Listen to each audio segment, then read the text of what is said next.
Soch qanaqa olamiz Jasurbek? Sochimni sal kaltaroq qilib bersangiz yaxshi bo'lardi. Ko'rib turibsiz, o'sib ketdi.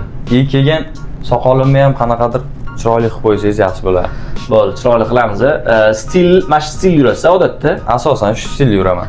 O'zgartirsangiz deysiz ozgina sal boshqacharoq qilib. Qanaqa bo'lar ekan? Yo, yaxshi bo'ladi. Qarang, bu yerda o'zi siz yuzingiz ixchamgina, to'rtburchaksimroq yuz.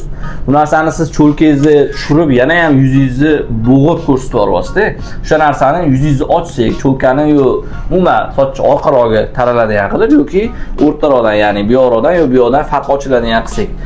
Mana bu orqangiz ham pachoq ko'rinib qolyapti. Ancha o'sib ketib qolganning hisobiga. Buni ham xudo xolisa bartaraf qilaman. Mana bu orqasida o'sgan joyi bor ekan, qiyshiq o'sgan, o'rama sifatroq.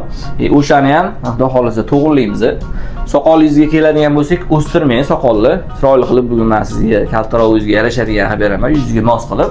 Xudo xolisa, o'zingizga yarashadi, yoqadi. O'zgarishga tayyor bo'lsangiz boshlaymiz. Mayli, tayyorman. Qalay bo'ldi? Gap bo'lishi mumkin emas aka. Bu darajada o'zgaraman deb o'ylamagandim. Yoqdimi yangi prichoskangiz? Albatta yoqdi. Orqalari mana ancha terlarni kalta qildim, bilinmayapti mana bu o'rama bor joylari ham. Soqol qanaqa soqol? Soqol vashi zo'r. Yoqdimi o'zingizga? Yoqdi. Salomat bo'ling, yoqqandan xursandman. Rahmat.